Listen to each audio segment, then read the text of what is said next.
Halo teman-teman semua, bertemu lagi dengan saya. Pada kesempatan kali ini kita akan bahas lagi buku dari Ekspres TKA Matematika dari buku Erlangga, yang mana kita akan bahas lagi mengenai paket simulasi yang ketiga. Yang ini adalah part keempat, teman-teman. Silahkan ditonton dan kita langsung ke soalnya saja. Perhatikan gambar berikut. Di sini ada grafik poligon yang mana diminta untuk mencari sebuah kuartil atas atau Q3. Mungkin yang pertama kali kita lakukan, kita cari terlebih dahulu, kita bikin tabelnya dulu aja kali ya. Kalau teman-teman lihat di sini 21,5, 31,5, 41,5 dan seterusnya, ini bukan merupakan tepi bawah. Sehingga kita cari dulu tepi bawah di sini dan di sini ya. Karena kalau kita gambarkan dia akan membentuk seperti ini, teman-teman. Sebetulnya itu bakalan membentuk sebuah tabel diagram batang kayak gini loh ya. Jadi otomatis kita cari dulu tepi-tepinya. Yang pertama kita cek dulu ya, di sini kan panjang kelasnya itu, kalau kita cek di sini panjang kelasnya adalah 10 ya. Bisa didapatkan dari 31,5 dikurangi 21,5, otomatis nanti akan ada 10 panjang kelasnya, sehingga kita bisa mencari tepi bawah dan tepi atasnya. Untuk mencari tepi bawah dan tepi atasnya, bagi 2 aja 10-nya. Kalau 10 bagi 2 kan 5, otomatis nanti dari 21-nya itu 21,5 itu dikurangi 5 untuk dapetin tepi bawahnya, yaitu nanti 16,5 ya. Dan untuk tepi atasnya itu tinggal kita tambahkan ya, 21,5 ditambah 5, otomatis nanti hasilnya 26,5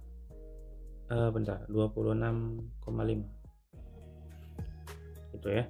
Nah, kalau kita udah punya tepi atas sama tepi bawah ya udah, kita tinggal bikin tabel-tabelnya aja, teman-teman.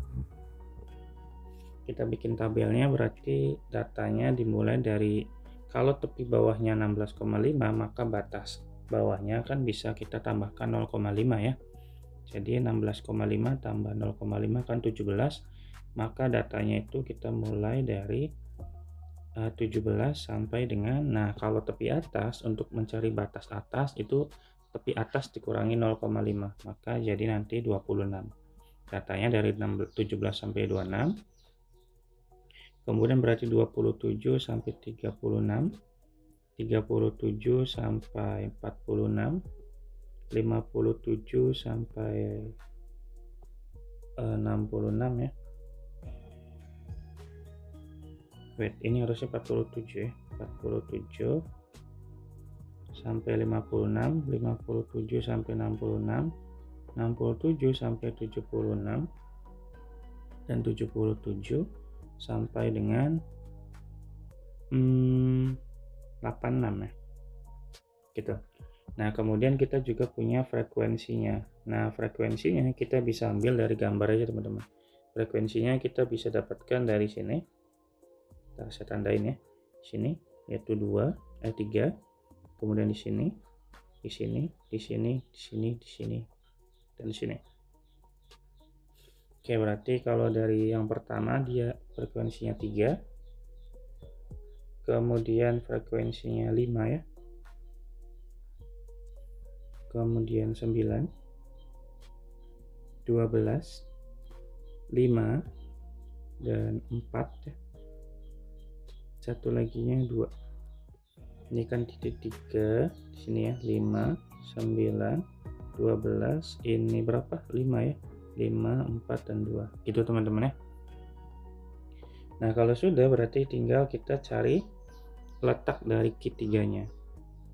Sebentar, sebelum mencari letak ketiganya kita cari frekuensinya dulu aja, frekuensi kumulatif ya teman-teman. Saya pindahin sini ya biar kelihatan. Di sini ada FK-nya, frekuensi kumulatifnya. Berarti di sini kita bisa dapatkan 3, kemudian 3 tambah 5 itu 8 ya. 8 tambah 9 17, 17 tambah 12, 29, 29 tambah 5 34 ya, ini berarti 38, dan isinya sama dengan 40. Sehingga berarti frekuensi totalnya sama dengan 40. Ini cara ngitungnya dikali ya silang gitu loh teman-teman ya.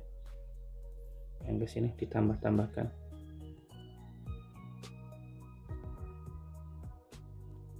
gitu.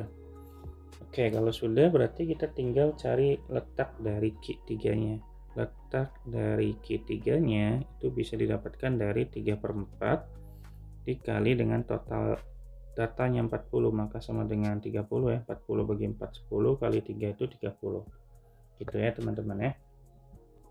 Kemudian karena letak Q3-nya ada di 20, otomatis datanya akan ada di data ke yang sini teman-teman. Saya tandain pakai stabilo ya. Berarti datanya akan ada di data yang ini kan sampai 29, berarti di sini nih. Di sini tuh berarti 57 ya.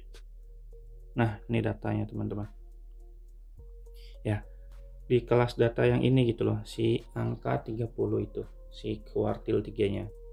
Otomatis nanti berarti kita bisa mulai dengan mencari tepi bawahnya. Q3 sama dengan tepi bawah. Tepi bawah itu batas bawah dari kelas dikurangi 0,5 berarti 57, dikurangi 0,5 berarti 56,5 ditambah dengan, baik, barangkali teman-teman belum hafal ya atau rumusnya belum tahu, saya tuliskan dulu deh. Berarti di sini Q3 sama Q3 ya. Q3 itu sama dengan tepi bawah ditambah dengan 3/4 dari N dikurangi dengan FK ya, dibagi dengan F dikali dengan kelas, panjang kelas. Ini untuk FK-nya tuh sigma ya, jadi total semua frekuensi kumulatif sebelum si di data tersebut gitu loh. Jadi nanti tinggal kita substitusi aja. 3/4-nya berarti 3/4 dari N dari 30 ya, udah kita hitung, dikurangi dengan sigma FK. Sigma FK kan yang ini. Sigma FK itu berarti sebelum di sini itu totalnya berapa ya? Totalnya 29 kan? Maka tinggal kita tulis 30 dikurangi 29 dibagi dengan F. F-nya sama dengan 5 dan panjang kelasnya kita udah tahu dari awal sama dengan 10.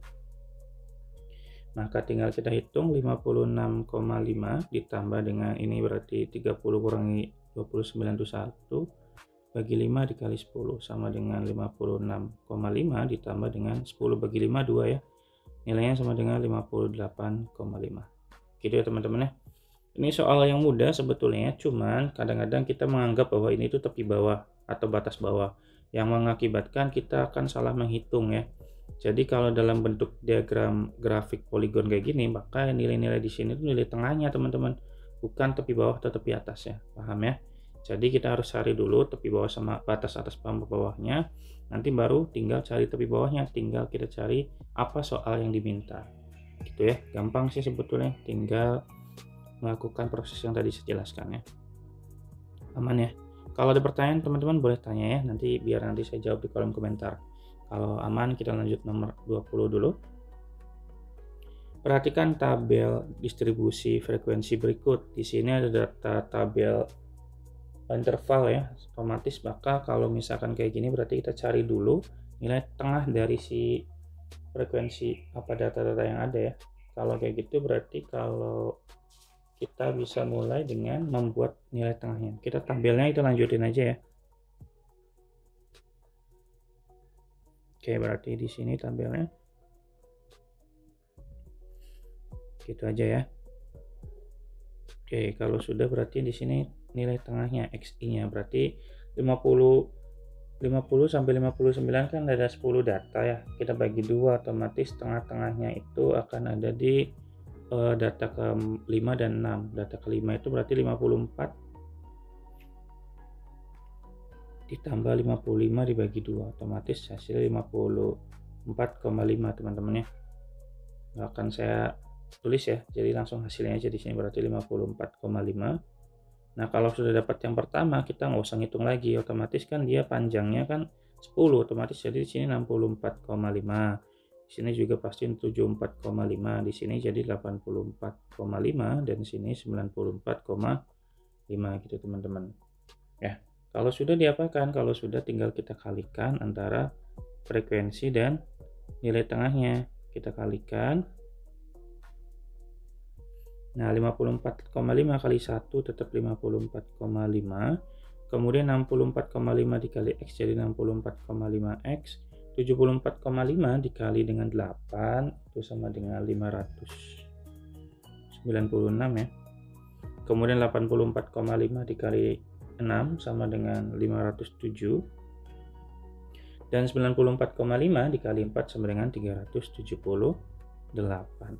Kalau sudah, tinggal kita jumlahkan teman-teman. Hasilnya nanti di angka 1535,5 ditambah dengan 64,5x ya. Ini 64,5x nya nggak bisa dijumlahkan, beda jenis ya. Dan kita juga bisa dapatkan nilai dari nilai dari F nya, tambahkan semua ya. Ini saya pindahin dulu teman-teman ya. Saya pindahin sini. Ini adalah sigma atau hasil penjumlahan dari Fi dan Xi nya. Kemudian kita jumlahkan juga frekuensinya teman-teman. Itu 1 ditambah 8 ditambah 6 ditambah 4 sama dengan 19 ya. 19 plus jangan lupa X nya. Maka dari sini kita tinggal lanjutkan proses berikutnya, yaitu katanya nilai rata-ratanya sama dengan 76,9. Rumus rata-rata yang pakai interval gini kan sigma Fi dikali Xi dibagi dengan sigma Fi kan, atau frekuensinya. Maka nilainya sama dengan di sini rata-ratanya 76,9. Kemudian di atasnya itu udah kita hitung, yaitu 1535,5 ditambah 64,5x dibagi dengan ini 19 plus X. Kita kali silang teman-teman. 76,9 dikali 19 ditambah X sama dengan 1535 ditambah 64,5. Sebelah kanan biarin aja, kita hitung yang kiri dulu ya. 76,9 kali 19 itu 1400 ya. 61,1 ditambah dengan 76,9x sama dengan 1535 ditambah ada X ya, 64,5x. Kita kumpulkan yang ada X ya, berarti nanti 76,9x dikurangi 64,5x sama dengan 1500. Ini ada komanya ya, 5 ya. 535,5 dikurangi 1461,1. Ini kita kurangin sebelah kirinya, hasilnya 9 kurangi 5 itu 4, 6 kurangi 2, 6 kurangi 4 2, 7 kurangi 6 1 ya, 12,4. Sebelah kanannya berarti dengan cara yang sama kita hitung 74,4 ya. Oke, berarti X sama dengan 74,4 dibagi dengan 12,4. Nilainya akan sama dengan 6 ya teman-teman ya. Sehingga pernyataan yang pertama absolut betul. Kemudian nilai tengah dari kelas kedua. Kelas kedua itu kalau kita cek ini kelas kedua. Kelas kedua itu nilai tengahnya 64,5. Berarti ini salah teman-teman ya. Tepi bawah kelas ketiga adalah 69,5. Nah, tepi bawah itu kan batas bawah dari kelas 3. Kelas 3 itu yang ini. Nah, di sini ya. Nah, 70-nya kita kurangi 0,5, maka otomatis 69,5. Berarti jawaban untuk pernyataan soal nomor 20 adalah benar, salah, dan benar. Gitu teman-teman ya. Ini soalnya agak panjang ya, jadi harus sabar untuk menghitung angkanya. Yang ini ngitung angkanya lumayan repot juga sih kalau misalkan kita ngitungnya lama ya. Jadi harus sabar teman-teman, biar nanti kalau sabar biasanya nanti akan minim risiko untuk kesalahan. Kalau terlalu buru-buru nanti udah ngitung capek-capek, salah juga kan percuma ya. Jadi harus hati-hati juga. Dan main waktu juga, jangan sampai karena sabar jadinya waktunya kehabisan. Nggak boleh gitu juga ya, harus tetap main di waktu, tapi main juga di kesabaran. Itu yang penting strateginya aja lah diatur. Oke, nomor 21. Di sini ada tabel grafik, kemudian kita dicek untuk mencari banyak peserta yang lulus. Dengan catatan yang lulus itu nilainya 68 1/14. Berarti kita bisa cek ya, kita cek dulu. 68 1/14 itu nilainya di angka sekitar ini ya. Kita bulatkan aja deh. 68,07 sekian lah ya.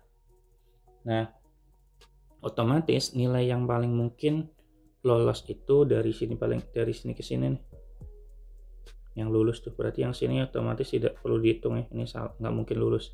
Yang nilai-nilai di sini nggak mungkin lulus karena kan dia di bawah 68,07. Sehingga Yang sini juga udah pasti kehitung nilainya ya. Yang paling jadi catatan tuh yang sini teman-teman, yang bakalan jadi catatan, karena ada anak yang lulus, ada juga anak yang nggak lulus kan kalau dilihat-lihat ya kan ya. 64,5 di sini 69,5, berarti ada yang lulus ada yang nggak lulus, sehingga harus dicek yang lulus ada berapa dari situ ya. Kita cek dulu yang pertama panjang kelasnya. Panjang kelasnya kalau kita cek itu bisa kita kurangi 69,5 dikurangi 64,5 itu sama dengan 5. Kalau pakai angka yang lain juga boleh, mau pakai yang kelas yang sebelah sini juga boleh, nilainya sama kok, pasti 5 ya. Oke, selanjutnya berarti karena bagian nilai ini lebih dari 68, yang nilainya lebih dari 68,7 itu 69,5, otomatis nanti kita hitung aja 69,5 dikurangi 68,07, ini angkanya 1,43 ya. Ini yang lulus hanya sekitar di 1,43an. Nah, maka kita tinggal hitung proporsi yang lulusnya di berapa gitu kan. Yaitu kan kita punya 1,43 tadi dibagi dengan total ini ya, total panjang kelas yaitu 5 dikali dengan frekuensinya 14 ya. Maka dikali 14, nilainya akan ada di angka 4,004 sekian ya. Nah, selanjutnya kita bulatkan aja jadi 4, karena kan orang itu kan nggak mungkin 4,004. Nah, kalau udah kayak gitu diapakan? Ya udah tinggal kita jumlahkan aja teman-teman. Kita jumlahkan, yang pertama berarti yang lulus ya. Yang lulus itu yang dari kelas yang warna biru itu ada 4, kemudian selanjutnya itu yang warna kuning ada 12, selanjutnya ada 6, selanjutnya ada 2 ya. Maka tinggal kita hitung, ini 16 tambah 6 22, 22 tambah 2 24 orang, berarti yang lulus hanya terdapat 24 orang. Jawabannya adalah yang A ya teman-teman ya. Gitu teman-teman, ini dari nomor 19 sampai 21 kayaknya data statistik semua ya. Jadi teman-teman harus hafal juga rumus-rumusnya. Ini kalau untuk nomor 21 ini logik banget sih sebetulnya, nggak perlu pakai rumus apapun ya. Ini pakai logika aja. Gitu ya teman-teman ya. Kita lanjut nomor 22. Pada umumnya plat nomor mobil taksi di Jakarta terdiri dari satu huruf di depan yaitu B. Oh, ini harus wajib ya. Kita tandain dulu ya. Diikuti oleh 4 angka dan 3 huruf di belakang dengan huruf pertamanya setelah angka menunjukkan kode wilayah. Sebuah perusahaan taksi menetapkan huruf terakhir pada plat harus X dan angka pertama harus 1, 2, 3. Contohnya begini. Oke, menunjukkan mobil wilayah Jakarta Barat. Berdasarkan ketentuan tersebut banyak kombinasi plat nomor mobil taksi yang dapat dibuat. Oke, berarti kita lanjut yang ini ya, kombinatorika. Yang pertama kalau kita lihat-lihat, dia itu memiliki kombinasi. Yang pertama pada mobil depannya itu dia harus bentuk huruf, berarti di sini huruf. Kemudian diikuti oleh 4 angka katanya teman-teman. 4 angka di sini 1, 2, 3, 4 lah ya. Kemudian angka di 3 huruf terakhir, 3 terakhirnya itu huruf itu 2, 3. Berarti ini angka, ini angka, ini angka, ini angka, ini huruf, ini huruf, ini huruf. Oke, kemudian kita pakai filling slot aja ya. Kemudian di sini kan nggak ada keterangan bahwa dia tidak boleh dipakai lagi angkanya atau angkanya berbeda. Berarti kita otomatis klaim bahwa soal ini boleh berulang angkanya ya. Yang pertama, angka yang pertama boleh dipakai itu harus B doang. Karena B doang otomatis hanya ada satu pilihan teman-teman ya. Nggak mungkin angka yang lain. Aman ya. Kemudian yang bagian angkanya di sini ada 4 angka dan apa katanya? Untuk angkanya, untuk angka pertamanya harus ada angka 1, 2, 3 aja. Hanya ada 3 pilihan itu. Berarti hanya ada angka 1, angka 2, dan angka 3 teman-teman. Maka otomatis ini hanya ada 3 pilihan.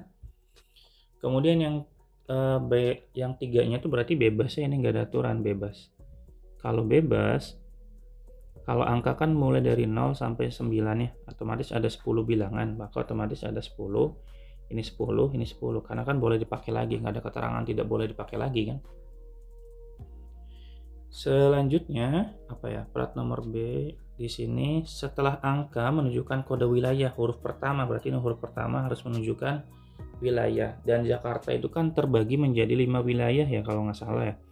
Ada Jakarta Barat, ada Jakarta Timur, ada Jakarta Pusat, ada Jakarta Selatan, dan ada Jakarta Utara. Otomatis ada 5 pilihan untuk yang di sini. Ya, paham ya teman-teman ya? Ada 5 pilihan untuk kode wilayahnya. Kemudian kita nggak perlu tahu kode wilayah mereka, yang penting ada 5 pilihan aja. Kemudian huruf terakhirnya harus huruf X, maka di sini hanya ada 1 pilihan. Dan berikutnya di huruf yang ada di sini, ini pasti hurufnya bebas teman-teman. Karena hurufnya bebas, huruf itu kan totalnya sama dengan 26. Otomatis apa yang bisa kita lakukan? Kita kalikan aja teman-teman. Nanti jadinya 1 dikali 3 dikali 10 pangkat 3, 10 kali 10 kali 10, 1000 aja langsung ya. Dikali 5 dikali 26. Maka 3 kali 1000 jadi 3000. Kemudian 5 dikali 26 sama dengan 130 ya. Maka nilainya sama dengan 390.000. Plat jawabannya adalah yang D teman-teman ya. Ini soal HOTS tapi gak terlalu susah, tapi juga ya bisa menjebak juga kalau kita tidak hati-hati dalam mendefinisikan syarat-syarat yang tadi. Yang jelas kalau kita punya syarat, selesaikan syaratnya dulu. Habis itu selesaikan yang lain. Dan ingat juga teman-teman, di sini keterangan itu penting banget antara boleh diulang dan tidak diulang. Di sini kebetulan tidak ada keterangan tidak boleh diulang, otomatis kita bisa ambil kesimpulan bahwa dia boleh diulang. Karena boleh berulang, maka otomatis bilangan yang di sini bisa kita pakai semua. Ya. Paham ya teman-teman ya? Kita lanjut soal nomor 23. Dari angka 1, 2, 4, 5, 6, 8, 9 dapat dibuat bilangan terdiri dari 3 angka. Otomatis kalau bilangan 3 angka kan ada bilangan ratusan dan bilangan puluhan serta satuan kan ya. Saya nulisnya agak cepat aja teman-teman ya. Mohon maaf kalau jelek. Di sini yang menjelaskan ini ratusan teman-teman ya. Ini ratusan, puluhan, dan satuan. Oke, berarti kemudian kita langsung ke pernyataan yang pertama. Banyak kemungkinan angka untuk yang dapat diletakkan pada ratusan ada 7 kemungkinan. Berarti ini kan ada 7 kemungkinan. Karena di sini tidak ada angka 0 teman-teman, maka otomatis bisa dipakai semua ya. Otomatis di sini ada 7, betul ya. Berarti pernyataan pertama betul. Kemudian banyak kemungkinan angka yang dapat diletakkan sebagai satuan jika nilainya genap. Ada 4 kemungkinan.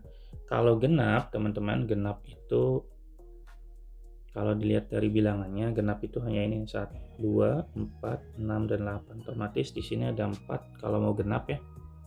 4 yang ada 4 bilangan. Gitu. Berarti pernyataan yang kedua juga benar ya. Oke, lanjut yang pernyataan yang ketiga. Banyak bilangan yang dapat disusun adalah 210 kemungkinan. Kenapa jadi 210 ya? Berarti kita cek dulu ya untuk yang nomor 3 ini kan dia tidak ada keterangan apapun apakah boleh diulang atau berbeda atau apapun ya. Maka otomatis kita bisa klaim bahwa angka yang dipakai itu angka yang sama aja. Berarti kalau awalnya 7, kita bisa pakai lagi 7 kemungkinan lagi dikali 7 kemungkinan lagi, maka nilainya sama dengan 343 teman-teman. Berarti ini salah ya. Nah, kalau nomor 4 ini lebih jelas teman-teman keterangannya. Ini benar ya, sorry, belum dicentang. Untuk yang keempat, banyak bilangan yang dapat disusun dengan angka berbeda bernilai genap. Ada 120 kemungkinan. Nah, di sini ada kata-kata berbeda, otomatis kalau yang awalnya 7, maka di sini sisa 6. Kalau 7 dikali 6 kali 4, ya otomatis jadinya berapa? Tinggal kita hitung aja ya. Jadi awalnya 7, kemudian di sini harus genap kan harus 4 ya. Kemudian habis dipakai 7. Bentar. Awalnya kita selesaikan dulu untuk yang genap. Genap ada 4 pilihan. Nah, karena sudah dipakai satu bilangan, maka akan sisa 6 kan bilangannya. Dari 7 dipakai 1 kan sisa 6. Nah, karena sudah dipakai 1 di sini, 1 di sini dari total 7, maka sisa 5 di sini ya. Tinggal kita hitung 6 kali 5, 30 dikali 4 sama dengan 120. Maka pernyataan yang keempat ini benar teman-teman ya. Itu maksudnya ya. Nah, untuk pernyataan yang nomor 5, Banyak bilangan yang dapat disusun dengan angka berbeda bernilai ganjil. Ingat, kalau ganjil di sini ada berapa? Ada siapa aja? Kalau ganjil ada 1, ada 5 dan 9 ya, ada 3 bilangan. Otomatis berarti di sini kita pakai 3 bilangan, yaitu dari 1, 5 dan 9. Ada 3 pilihan ya. Karena berbeda, maka kalau bilangannya udah dipakai nggak boleh dipakai lagi. Maka dari total 7 dipakai 1, maka sisa 6. Nah, di sini juga sisa 5. Maka 6 kali 5 kali 3 sama dengan 90. Ini sama dengan salah ya teman-teman ya.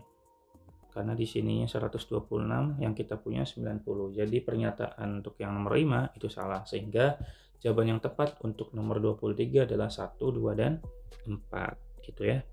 Aman teman-teman ya. Kita lanjut nomor berikutnya. Seorang pekerja pabrik lampu pijar akan memisahkan 2 lampu pijar yang rusak sudah bercampur dengan 10 lampu pijar yang baik. Aduh, ini gimana ini? Kita totalkan aja ya. Totalnya di sini berarti ada 12. Yang baik saya simbolkan B ya. Baik itu ada 10, yang rusak saya simbolkan dengan R, ada 2. Katanya mau diambil 1 per 1. Peluang pada tes ke-6 ditemukan lampu pijar yang rusak. Tes ke-6 lampu rusak. Apa maksudnya teman-teman kalau dari kata-kata ini? Maknanya berarti pengetesan 5 terakhir itu, 5 sebelumnya itu berarti baik terus. Berarti 5 tes sebelumnya adalah terambil baik terus. Gitu ya. Selama 5 kali, sehingga bisa kita langsung cari aja teman-teman peluangnya. Peluang ngambil yang pertama dapat baik itu sama dengan baiknya ada 10 ya, berarti 10 dibagi 12. Kemudian peluang ngambil baik bagian kedua, berarti otomatis kalau udah diambil 1 per 1, maka otomatis berkurang dong. Yang tadinya 10 keambil 1 jadi 9, yang tadi 12 keambil 1 jadi 11. Begitu juga dengan berikutnya, berarti ini berkurang 1 semua ya, berarti ini 8 per 10. PB4 nya juga nanti 7 per 9. Untuk PB5 nya sama dengan 6 per 8. Ini untuk tes sebelumnya. Nah setelah itu nanti dapat yang jeleknya, berarti di sini aja ya. Tes ke-6 berarti kita ambil tes ke-6 dapat 1 rusak teman-teman, 1 R ya. Otomatis nanti peluang R1 nya sama dengan, ingat hati-hati ya, yang rusak tuh hanya ada 2. Kemudian kita sudah ambil 1, 2, 3, 4, 5. Kita sudah ambil 5 dari total 12, otomatis akan bersisa 7 teman-teman. Berarti ini totalnya 2 per 7. Setelah itu tinggal kita hitung aja, tinggal kita kalikan ya, maka peluang totalnya sama dengan 10 per 12, 9 per 11. Ini nggak usah dikali teman-teman ya, ini kita bisa gunakan sifat kanselisasi namanya, atau biasanya guru-guru teman-teman biasa ngajarinya pakai namanya, kita coret aja gitu loh. Ini sama nama aja, pakai kanselisasi namanya, kita coret ya. Ini bisa 9 bisa dibagi 9, kemudian 7 bisa dibagi 7, 9, 8 bisa bagi 8, berapa lagi ya, 10 bisa bagi 10. Nih 6 sama 6 kali 2 kan 12 teman-teman ya, dibagi 12 maka sisa 1. Maka peluang untuk mendapatkan tes ke-6 dapat lampu pijar yang rusak itu sama dengan 1 per 11. Jawabannya adalah yang C teman-teman. Itu ya, mungkin dulu teman-teman yang dapat disampaikan untuk video kali ini. Terima kasih banyak untuk sudah menonton sampai selesai. Kita akan lanjut di video-video berikutnya teman-teman, tolong ditunggu ya, ditunggu dan disimak baik-baik, nanti kita akan bahas berikutnya. Jangan lupa juga dukung channel ini agar channel ini terus berkembang dan saya tetap semangat untuk membuat konten-konten semacam ini ya. Saya pamit, terima kasih dan dadah.